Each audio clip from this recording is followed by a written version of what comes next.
Good evening, everyone, and afternoon, depending upon where you are in the world. Welcome. We are thrilled to start off our 2025-2026 webinar series focused on leading and teaching in future-ready, learner-centered communities.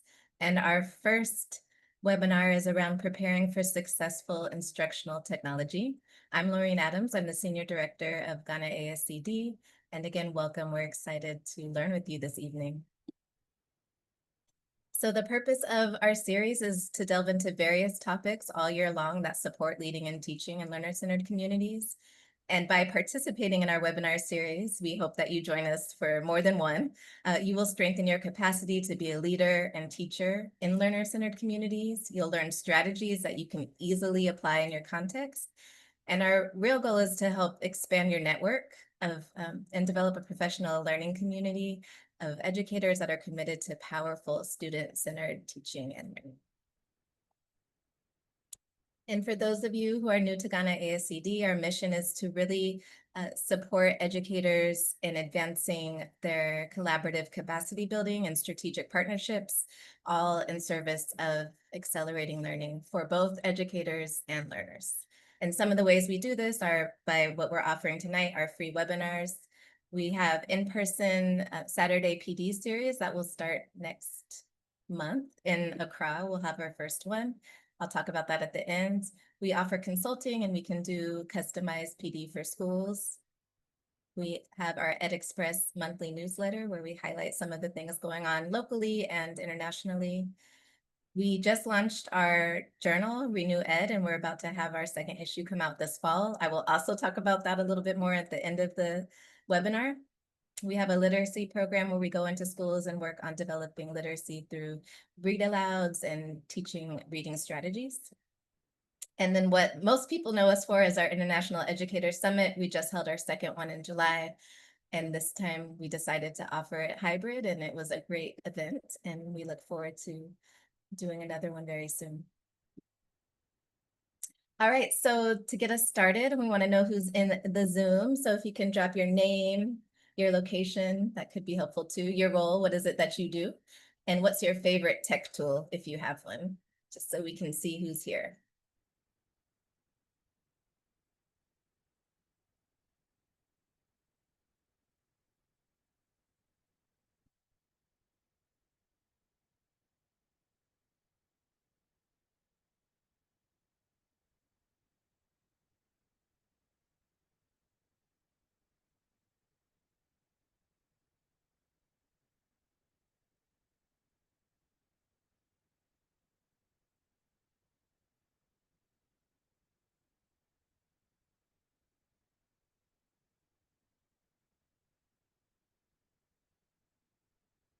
Hi, Melissa, welcome. Magic School. I know a lot of people using that here actually in Accra.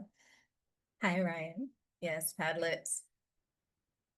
Canva is becoming my new favorite thing, although I still don't know how to use it too well, but I will soon. Welcome, welcome. Everyone else continue to type in the chat. We'll welcome you as we keep moving along. All right. So I'm excited to introduce our presenter, Ryan Ruggles. He's currently the superintendent of Tomorrow River Schools in Wisconsin. His role, for those of us in Ghana, is similar to that of a district or regional director. Previously, he was the director of teaching and learning for the school district of Milton and also served as a middle school principal in Wisconsin and in Doha, Qatar. He is also an adjunct professor for Concordia University and Grand Canyon University. Ryan published his first educational book last fall. This is the picture there. Successful Middle School Instructional Technology through the Association of Middle Level Education, and is currently working on his second book with them. He's married to Christy and they have 3 children. 2 attend university and 1 is in high school. And as a family, they love to be active and love to travel the world. We're so excited to have you here. Welcome. Thank you so much for that introduction. I appreciate it. And thank you everybody for joining today. I am going to share out my screen here and we can get going. All right, everybody see that okay? All right, perfect, perfect.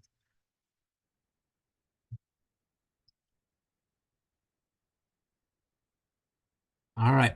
So I want to start with gratitude, because gratitude is something that is deep within the roots in our foundation here in our district.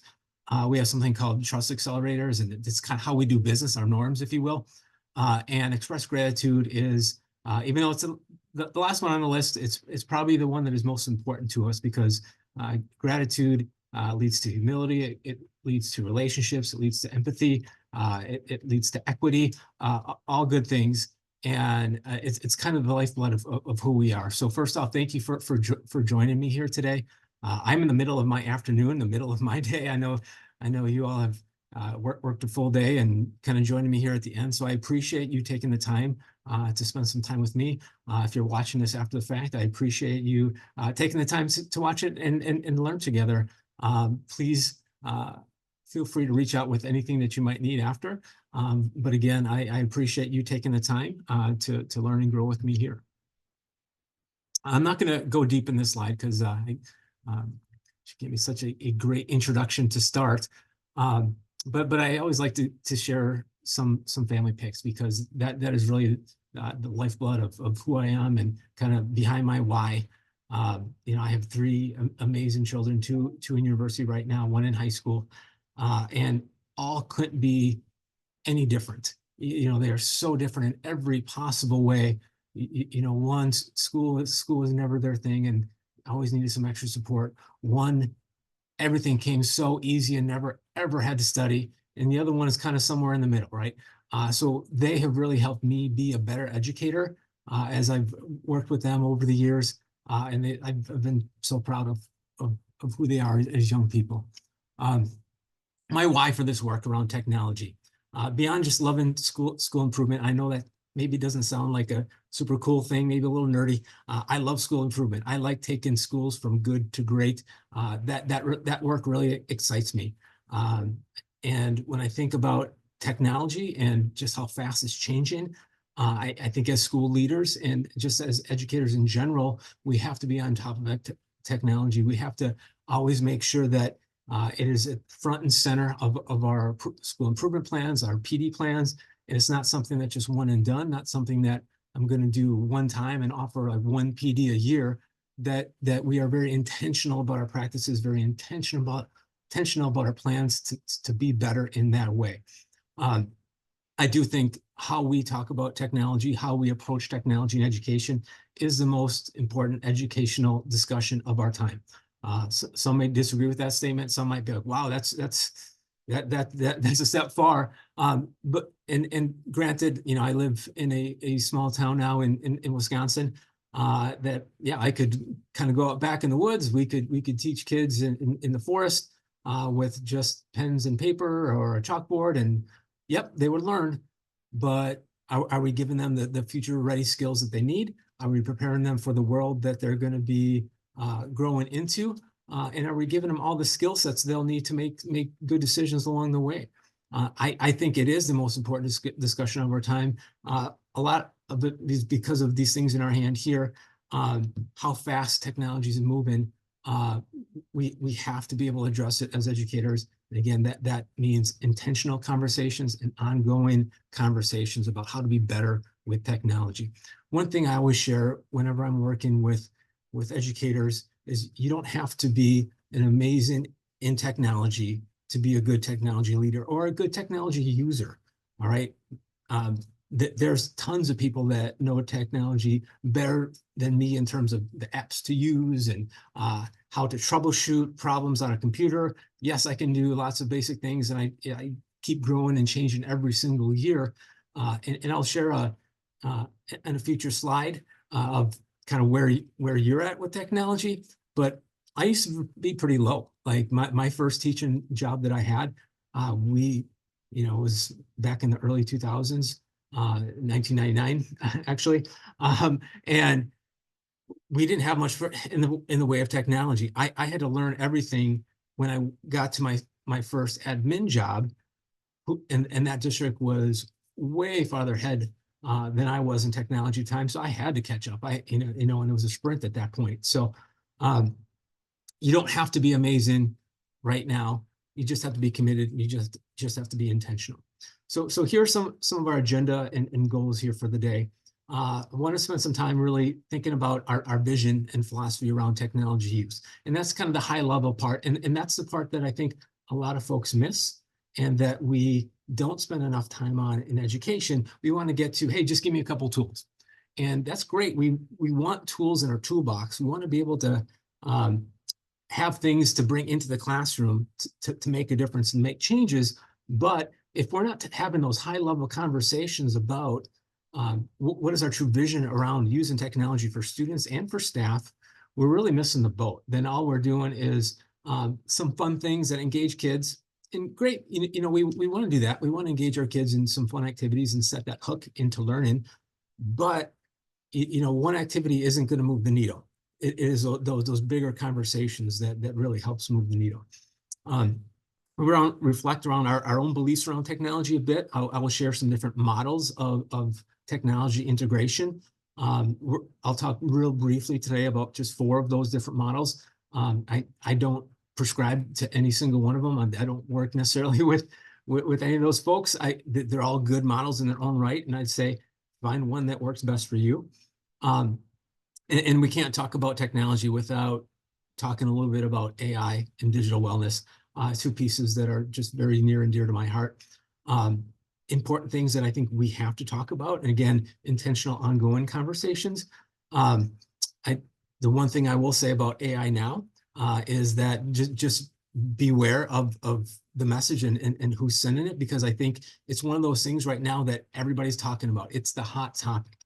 So there's lots of folks that are on the market right now that are going to kind of show themselves to be, masters of AI and have a huge skill set in that field, but it is an ever-growing field. And I think there's lots of folks out there that are trying to use AI to get into the market, if you will. So just kind of buyer beware there. And again, that vision conversation needs to apply to AI as well. And we'll talk a little bit more about that. At the end of the day, my hope is that everybody can leave here with an idea or tool for you to bring back to your classroom or bring back to your school for kind of a whole school improvement project, just that you're able to bring something from today and go back and use it and improve your school, improve your practices. There's a lot within this PowerPoint. Some of it I will spend more time on, some I'll glance over a little bit. This presentation will be shared out with everybody. Feel free to use anything within it that you need. My hope is that we can all start using technology better, and whatever you use, awesome, great. If you're going to only use a little bit of it, none of it, hey, that's great too. You won't hurt my feelings. But I wanted to give lots within the presentation in hopes that something within it, whether it's the vision piece, whether it's the models piece, whether it's AI or digital wellness, something that will resonate with you that you can take back and use. That's my ultimate hope here from today. All right, I have the link here. We'll throw it in the chat as well before the end. I'll have another opportunity to click on the link. I believe Lauren said it's also going to be shared on the website as well. So you have lots of opportunities to share over the course of the webinar or after the webinar. If you're like, hey, Ryan, I would love to see one of those templates that you referred to or you had up on the screen. Absolutely. I'm happy to share all the templates that I have. Again, we got in education, it's beg, borrow, and steal. We have to share and help each other as best we can. And that is the name of the game. All right, before we dig into some of the models, let's start with the data, right? What does the data say? What does research say about technology? And unfortunately, technology on its own doesn't move the needle, right? So if you're familiar with the work of John Hattie, he did a meta-analysis on what works in education. Right? He really wanted to dig into, there's all these folks in education just trying to make money and lots of different products and ideas. He wants to know what really affects student achievement. And just this really amazing work. If you haven't dug into it before, I love it. Within my district, we try to look at everything through the lens of Hattie in terms of, hey, is this something that has a significant effect on student achievement? If it does, absolutely, this is what we want to spend more time on.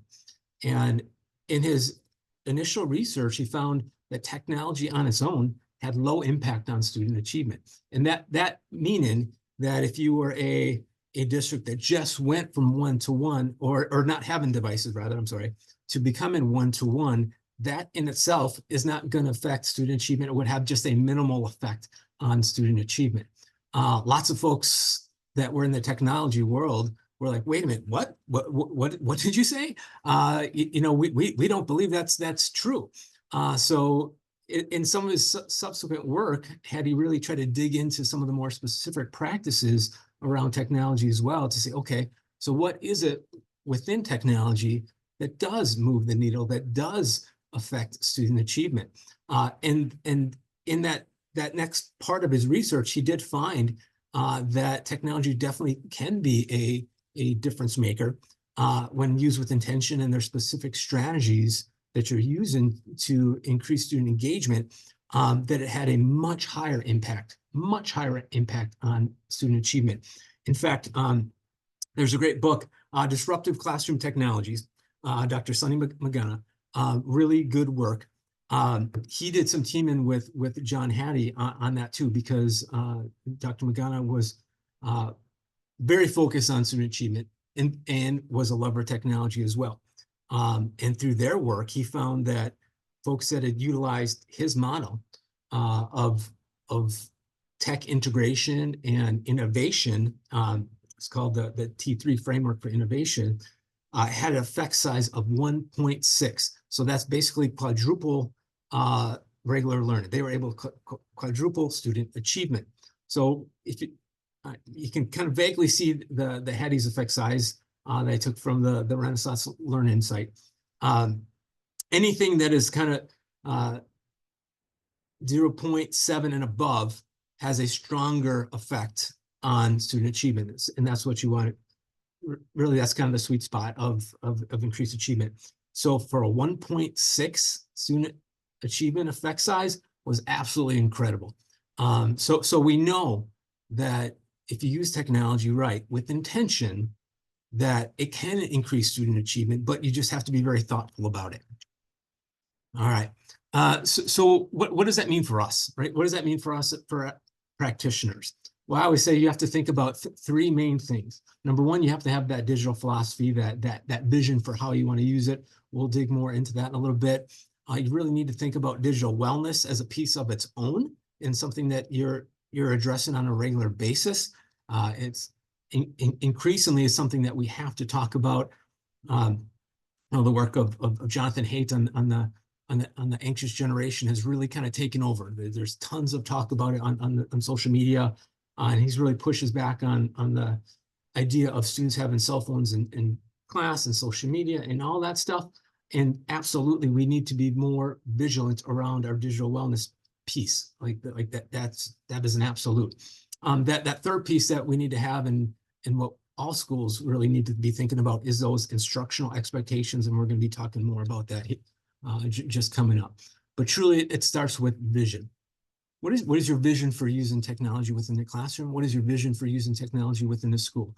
Again, that's more than just being one-to-one. That's more than just saying, here's our rules for using cell phones, because it should be about what are your expectations for students, but also for staff. I had an amazing teacher in my last district that was a model of innovation, who was using technology in ways to create with their students, to collaborate with students all over the world. It was part of their daily lives. And the teacher next door, who taught the exact same subject, barely used technology. And I said, that's not okay. That can't happen. We have to have not only expectations and a vision for how students use it, but also for our staff members as well. This work is really hard, and Tim and I, when we really started writing this book and diving into this work, we said you have to have the right mindset around technology integration and developing your philosophy for technology. And we said the first thing first, you got to reflect and be honest about where you're at. Again, I shared my practices when I was a young teacher.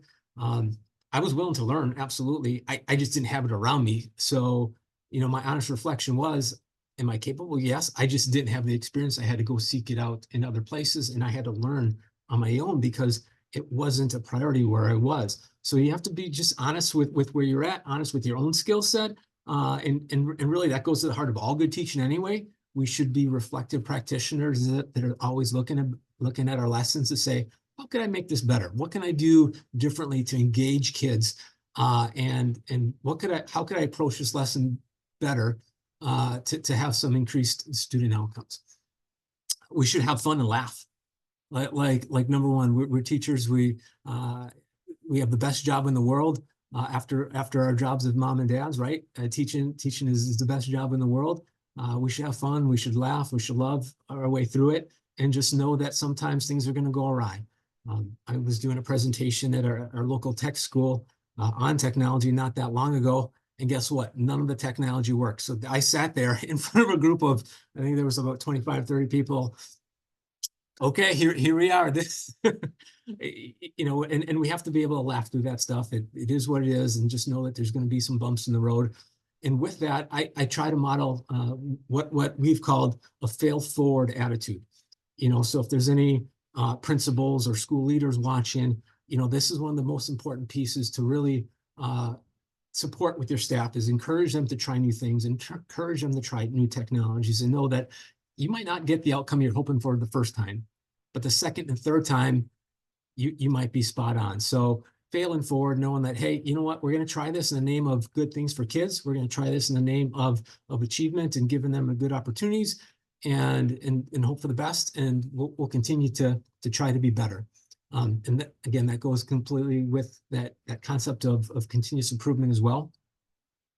The point of technology and all of our social media is relationships. So when we're having conversations around technology, I think sometimes the pushback is, no, we ruin relationships that way. We want our kids connecting. Absolutely, I agree. We want kids connecting, and technology should help us in that way too. The point is not to have students working more individually with technology. It's how can we collaborate more with technology. I mean, it offers us the opportunity to collaborate across continents and across oceans, and we should be doing that within our classrooms as well. So I encourage everybody to embrace that technology, challenge yourself, and just that concept that technology is continually evolving. So us as educators should be evolving as well. So here's an activity that you can throw this in the chat if you like. But this is a good it's a good activity that I've done. It's really fun in person, and it's one of my favorite activities, Four Corners. So you can do it whether you're online and in a virtual environment. I love it in the classroom, especially with middle school kids, because they have to get out of their seats. You got to get them moving.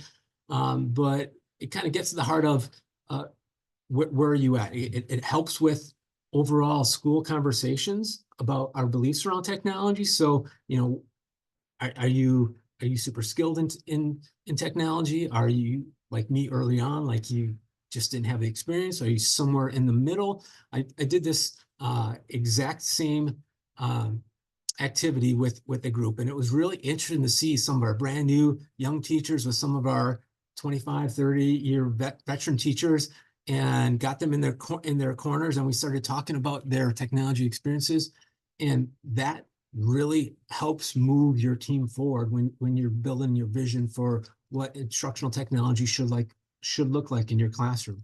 If you're like me, first time I saw a computer, it wasn't until 5th grade. That's when they started to come out. And I didn't come from a very affluent school. So my entire district, we didn't have technology until much later in my education, kind of close to when I came to college. Same thing, which statement best describes your school? Are you one of those high-flying schools that is really doing technology well? Are you one of those schools that kind of like, hey, keep me, nope, I don't want any part of that, or anywhere in between? Again, this is a good conversation to have with your team and your school to really see where everybody's at, so you can really build on your next steps. I often use the work of Drew Tomlin, just really cool guy.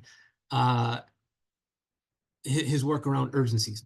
And when I think about urgencies, I really like that word because in education, you don't want everything to be on fire, right? Like, so it's not that things are on fire. It's not that the sky is falling and things are going crazy.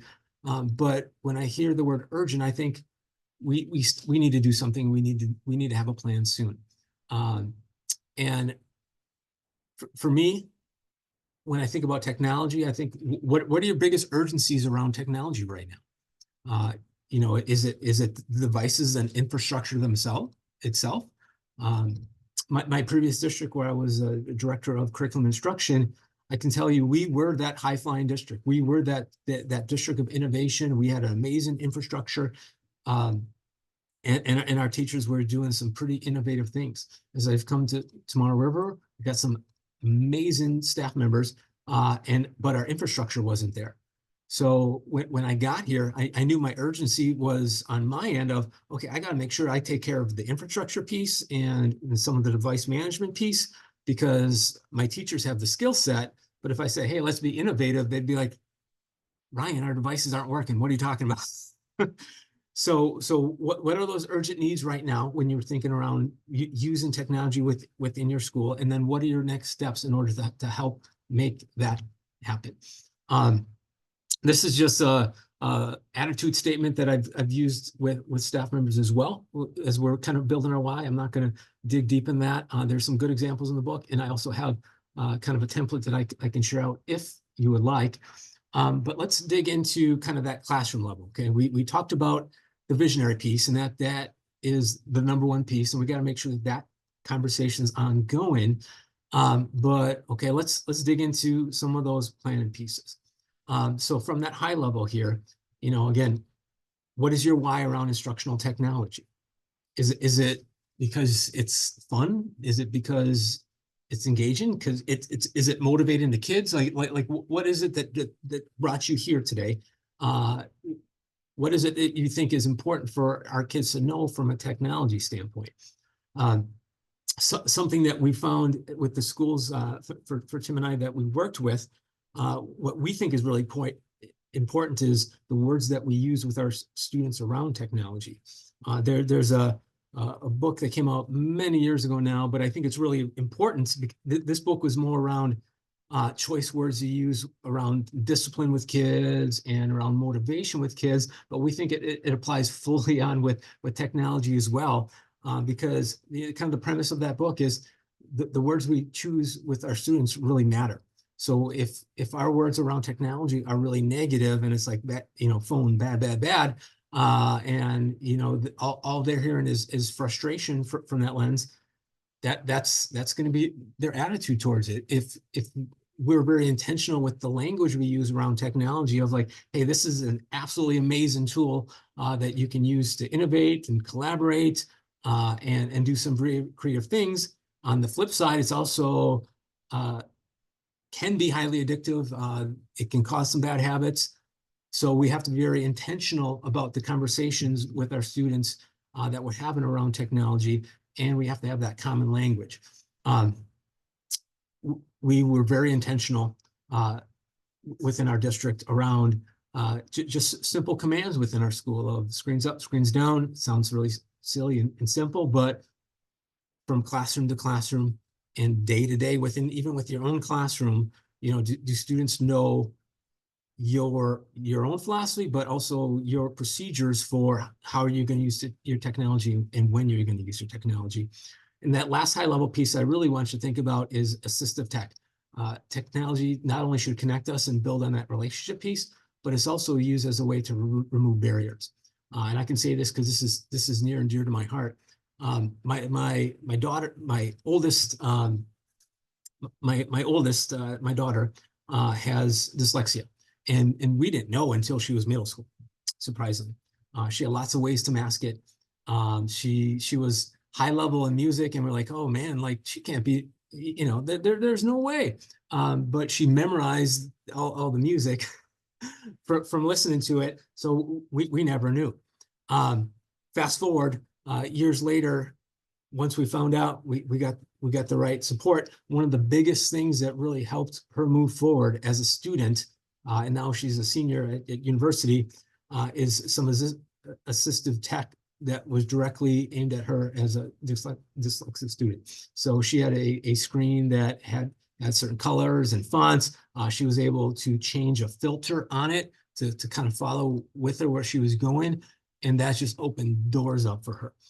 So beyond just how we can use it, again, from that visionary standpoint for all kids, how can we really zero down into the kids that can really use it and remove some barriers for them? Because boy, when you remove some of those barriers, for some of our kids that need extra support, it is truly incredible to watch that magic happen. It really is. So bringing it down from that visionary level down to the classroom level, some of the biggest questions I want all teachers to pose is, and I'll go to Liz Kolb's book that I'll kind of bring up a little bit later here, Learner First, Technology Second. What's the learning goal? Number one, what is your learning goal? What standard are you trying to teach? What is your learning target? That is the number one. So as you're digging through that learning target and how to assess it and how are you going to share it with your students, how does technology support that objective? Does it support the objective? It may be not. You don't have to use that technology in that way every single day. If technology is not going to enhance that lesson, if it's not going to make it better in any way, if it's not going to improve learning or improve engagement or increase student motivation, then we don't have to use it. And I try to be very intentional when I share that. And sometimes folks, they're like, "Hey, you're a guy talking about technology, and here you tell me I don't have to use it." We use it for a purpose. So you have to talk about what the purposes are, what makes the most sense for you. But again, is it going to improve or enhance the plan? Is it going to improve learning? Well, then let's find a way to fit in and make sure that we're using it correctly. Sometimes we do use technology just to improve engagement. Sometimes the purpose is whether maybe it's a Quizlet game or something, or a Padlet that the kids can engage in, and that's really motivating for them. Awesome, that's great. Will that do a ton for student achievement and student learning? Maybe not a ton, but sometimes with the use of technology, your goal might just be, hey, I need to hook kids, and this is the way I'm going to hook them in to the overall unit, get them excited about it, get them a little motivated, have some fun, and then we can really dive in. So and that's okay too.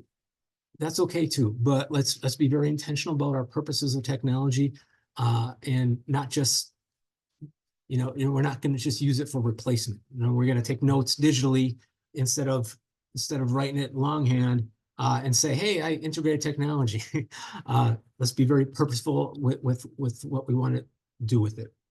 And the last thing I will say about the classroom level is, will technology take your lesson from good to great, or make it just a little bit better? Because sometimes that's the goal as well. When I'm working with instructional coaches, or I'm working with classroom teachers, sometimes there's not a lot of difference between a good lesson and a great lesson. Sometimes it's just some small tweaks from an engagement standpoint of setting that hook, or some really intentional placement of technology that is going to make it just a little bit better. We're not going to have a rock star lesson every single day of the year. It's just not going to happen. And we're not going to be these innovative teachers with amazing technology use every single day. And that's okay. Nobody's expecting you to, but let's just take it from where we are right now and make it a little better, and be a little bit better every single day. That's the goal. Next, I want to share an activity that is good with, you can use it within your own classroom. You can use it for your school, for maybe it's a grade level team. Something that I always like to ask when I'm working, whether it's with technology, whether it's just school improvement in general, is, how do you know? What's your evidence? If I said, are you an innovative school? Are kids engaged overall in your classrooms? And you're like, yes, Ryan, absolutely we are. Okay, give me the evidence. How do you know? How do you know?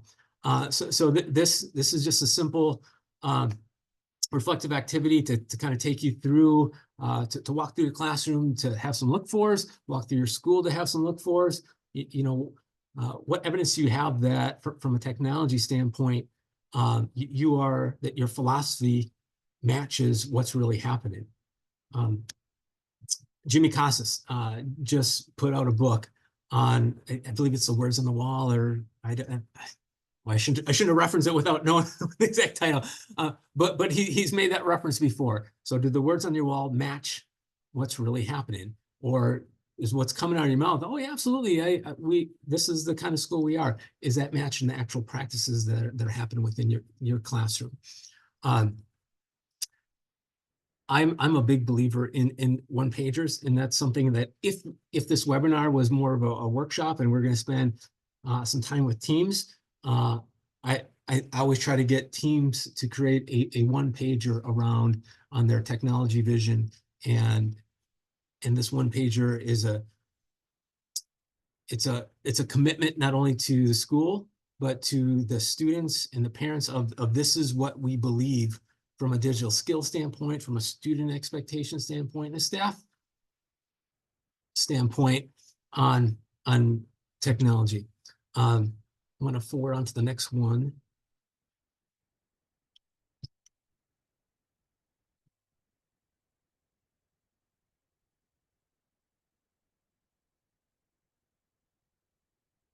Technology being sticky, of course. There we go. These are something good to think about. These sentence starters, when you're thinking about how you can embed and how you can better plan for technology within your classroom.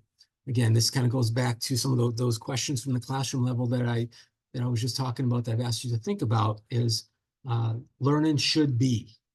If I said, I want you to finish that sentence, learning should be blank. Would your answer talk about future ready skills? Would it talk about certain technology skills? Would it talk about collaboration and connection and critical thinking? Those are all pieces that can really be enhanced through the use of technology. But what is it that you believe learning should look like? Or everybody will do this in a classroom, or everybody should do this in the classroom. Those sentence starters, I think, are so important as we're planning around technology. Now I said I was going to share a couple models, and I'm not going to go deep into these models because truly I don't advocate for one specifically. If there's one that you know already and like, hey, we use that one, or I've heard of this, look it up, absolutely. But for me, whatever resonates best with you, whatever resonates best with your school, go with it. Whatever you think you need. That's another piece around on technology that is so hard from a planning standpoint. We're all in such different places, from classroom to classroom, from school to school. One size does not fit all. Same with our kids, right? So I look at these tech integration models from that same vein of, some might speak to you and some might not. Use the one that speaks to you. So the one that's probably the most well-known is the SOMR model. And that's the one that's probably been around the longest. And the SOMR stands for substitution, augmentation, modification, and redefinition. And the premise of that model is substitution is kind of the lowest level, where, like, again, you might substitute taking notes on a laptop instead of writing it on with pen and paper. So it's just kind of substituting the technology for the same skill and the same outcome. And the augmentation for modification to redefinition is kind of takes it up another level from, in terms of each level up, it's more critical thinking, more connections. Redefinition is really, it's when students are creating something. So they might be creating a presentation of some sort. They might be collaborating with students from a different school, and they're collaborating online, but they are creating something using technology. And really that is the highest level. And all three of these frameworks, so whether it's a summer model, triple E framework, or the T3 framework, are built very similarly. So Liz Kolb wrote a couple books for ISTE. And now we know ISTE and ASCD are partnered and married, and we're really interested to see on how that partnership works as they move forward. The title of her book was Learner First, Technology Second. She wrote a second book as well, Learner First, Technology Second, that in practice, I believe it's called, and that is more classroom based. So that first book was kind of high level, and that next one was like, okay, here's really what it can look like specifically within a classroom. That first piece for her is engagement. Like, hey, we're going to use technology to really engage kids. And again, make it fun, motivational. That's not a bad thing outright. It's not. It's a positive thing, but it can't be the only thing. And really that is what Liz tries to get within her book as well. If that's a hook, awesome, great. That's your starting point. Well, let's build it up. It's that enhancement piece that we're really enhancing learning. We're thinking a little bit more critically, and then we're going to extend the learning that kids are moving out on their own. They're creating their own projects. They're doing self-assessment, some of those high-level things from Hattie's world. And then that T3 framework for innovation, title of that book is Disruptive Classroom Technologies. Again, he is the one that did the work with Hattie that showed that using technology to really innovate at that highest level, that transformational level, was going to have some amazing student outcomes from a student achievement standpoint. That last piece there, so ISTE just updated their standards. I believe it was this last spring.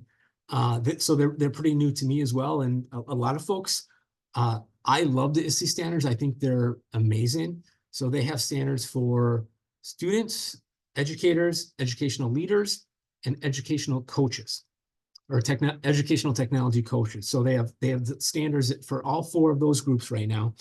They're laid out. The standards around being a learner, being a leader, being a good digital citizen, how to be a collaborator and a designer and a facilitator. And on the outset, that sounds really awesome, but it also can sound pretty overwhelming. Because if I put anybody, in this webinar on spot on, tell me how you're being a designer, how are you being a good digital facilitator, it'd be like, holy man, that's some high level stuff right there. Absolutely. I don't suggest that you would start there, even though it's really good work. My suggestion with the ISTE standards is to continue to dip your toes in the water there, learn a little bit more about it. They have, ISTE has put out a lot of good training. I believe they're still looking for educators from all over the world to do some of their free courses around it as well. So please check that out.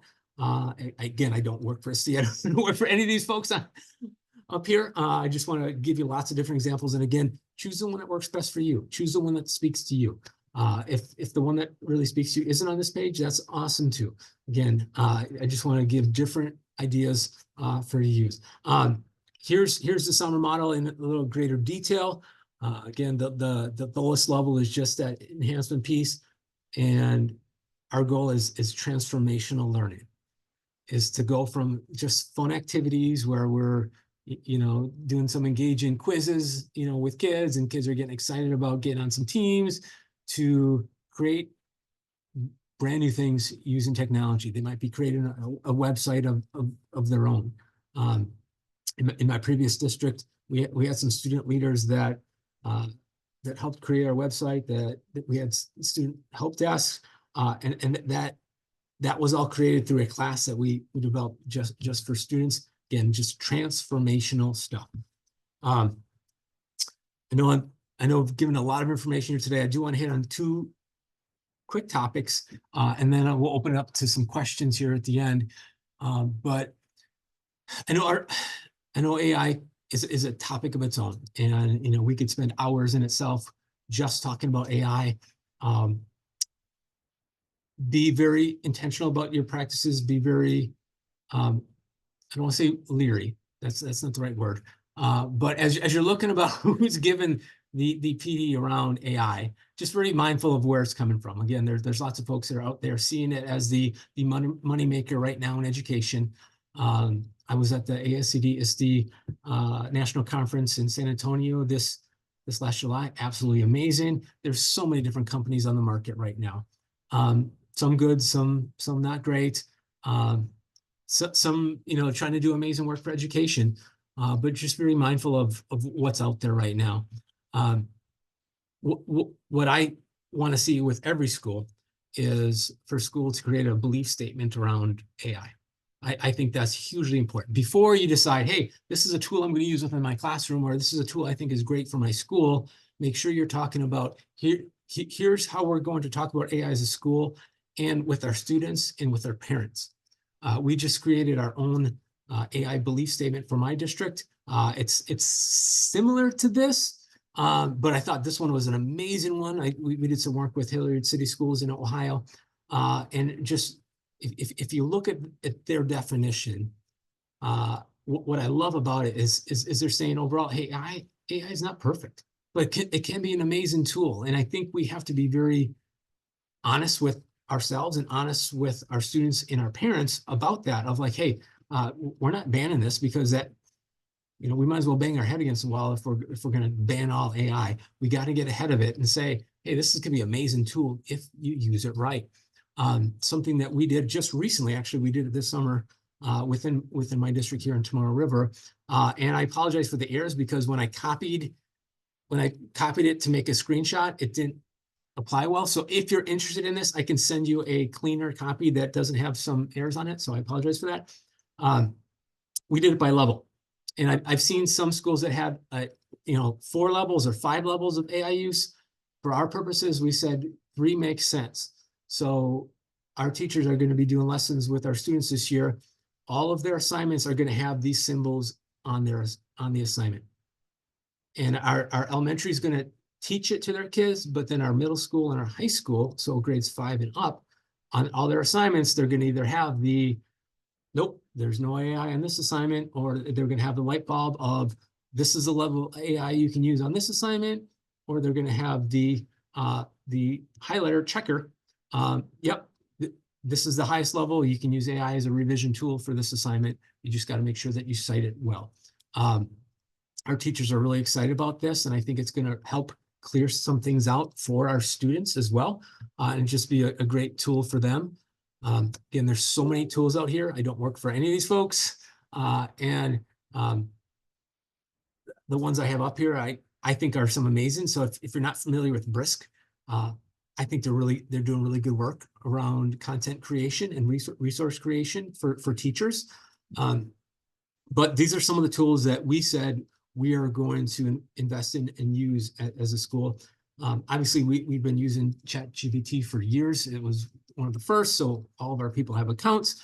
We're trying to slowly get folks away from ChatGPT and be fully on Gemini because of their protections for sensitive information. And so if you just remember, if you put something in ChatGPT, create a lesson for this and this and this, they own that now.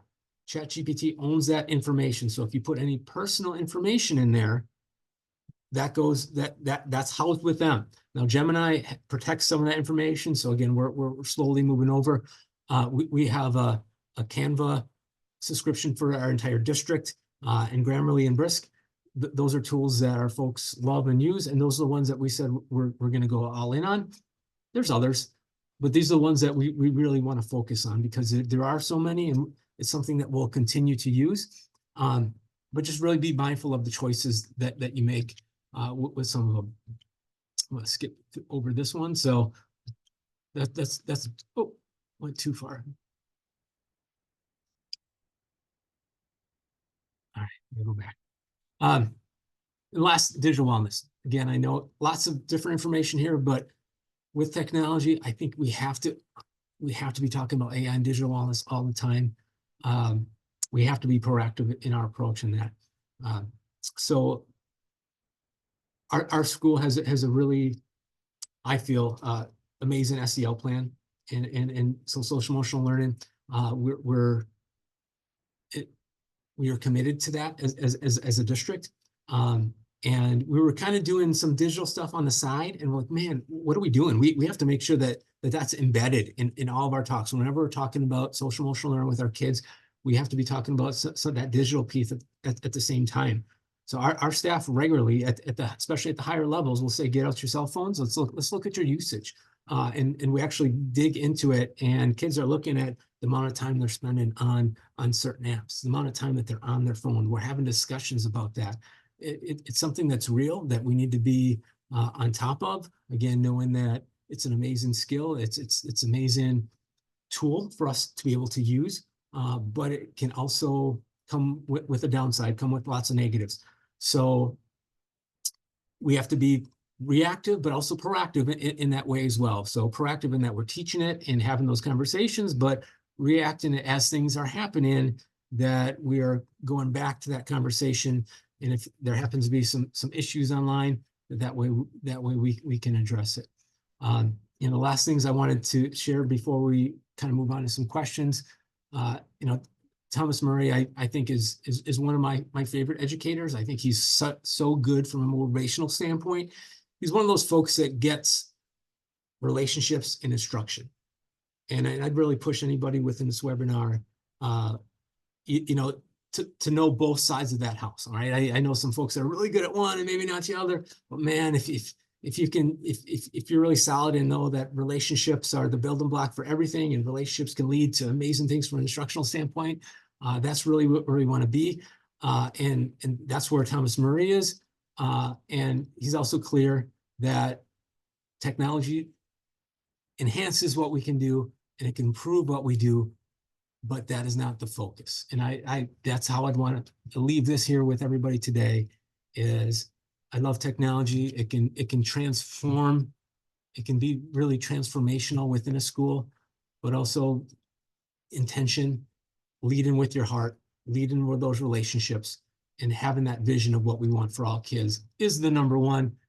And when you bring technology into that piece, it can really take you to the next level from good to great and do some incredible things. So I think we got a couple minutes left. So I was trying to look at my watch to make sure that we were on time here. What questions do you have? Ryan, thank you so much. There's a question in the chat. I don't know if you're able to see it, but I'll read it out loud for the Okay. group. Yeah, please. Viewers on YouTube, so I want to make sure they hear the question. Okay. Are there any specific tools that your district is using to support multilingual learning students? We have not until recently had a huge influx of multilingual students. There's some decent tools out there, but what I would say is some of them are about giving kids devices and then sitting down by themselves and just kind of putting on headphones. I'd be very leery about using it as a primary tool and just using some of those tools as a secondary support.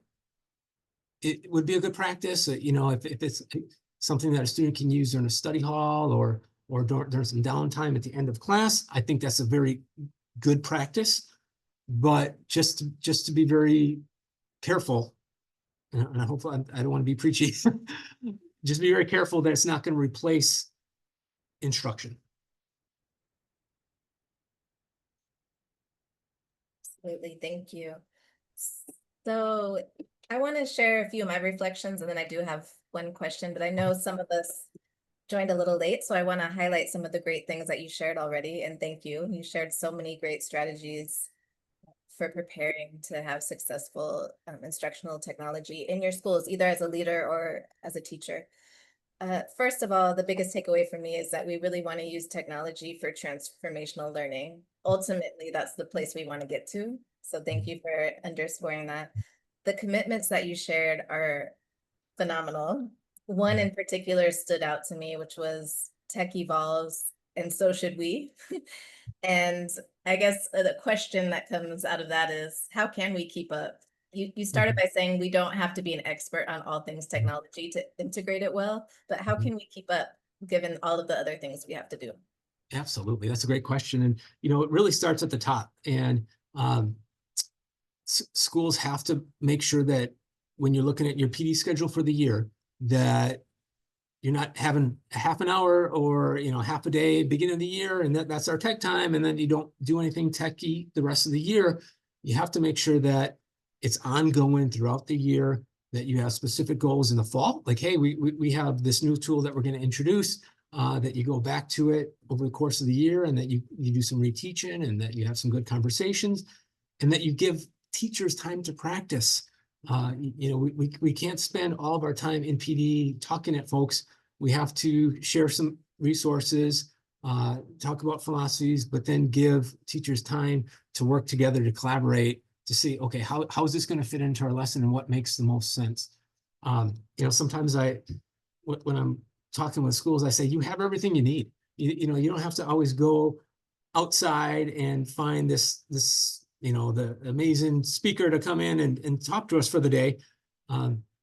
We have some really good leaders within our school that if given the right template, we have such good skilled teachers that they need some time. They need time to create it. And sometimes teachers, you're just gonna have to create it on your own. Like if you're not getting that from the top down, if maybe right now your school isn't in the place to be a tech leader, then who are the people around you to say, hey, you know what? Down the hall, Mike is really good at tech, so I'm going to bring him in. And I know Sherry's really good in tech, so we're going to create our own little PD team, and we're going to share some things. So like there's some simpler ways to make sure that we're continually sharing. And I also advocate every staff meeting, you should be doing tech tips. Every staff meeting should have some tech tips. And even if it's 5 minutes. Like sometimes the simple, you can share the simplest thing that just folks didn't have a chance to do before, that can be a game changer for them and save lots of time. I love that, because that's getting into the next thing I was going to say that I thought was a really important thing that teachers should ask, but is I guess also people who are leading professional learning, is how does technology support the learning objective? Is it helping us? Is it, what did you say? Not so good to great, or great or just a little bit better, whatever. We're trying to get to great. We want to make right, it's supporting learning. Thank you for that. Also, I really want to thank you for sharing the different technology integration models, and also just reminding us that we can find the one that works for us. We don't have to take the one that's most popular if it's not the most relevant for our context. Absolutely. And we will share the ASCD standards with your video recording. So for those of you who are curious to learn more about that. I also love the idea around creating a belief statement for how to use AI, but even more specifically, the continuum. So if you can share that, I think that's super helpful, because I know that's something that how are we navigating using AI? Because we don't want to say you can't use it, because they're going to use it. Students are going to use it, and we use it. So we need to prepare our learners how to use it well. And also thinking about digital wellness. I'm glad that you brought that up. We're having a webinar around wellness in February, and I'm going to make sure that we bring that up as well.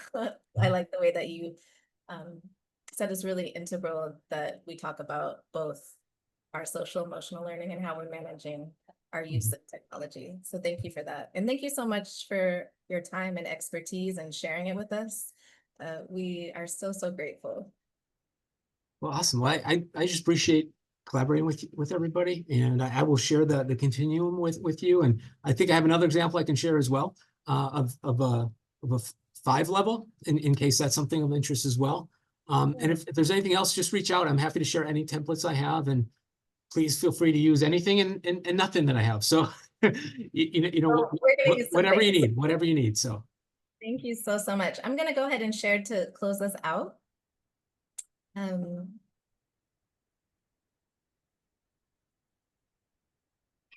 Right. Thank you. All right. Thank you, everyone who joined us here in the Zoom and everyone who's joining us on YouTube.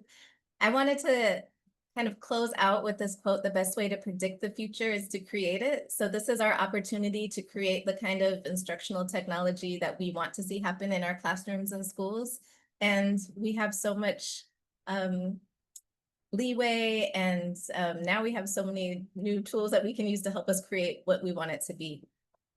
So just keep that in mind. There's so many possibilities and our network is growing. So now we have more people we can ask for ideas. I want to share that we have our next webinar on September 18th, and that's around honoring neurodivergence.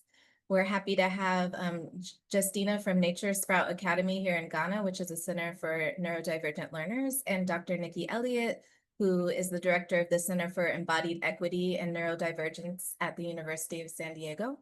So please join us to learn how we can support our neurodivergent learners. Also just want to share our series. So we will be offering a webinar every month through May, and it will be the third Thursday of every month, but you can see some of our topics.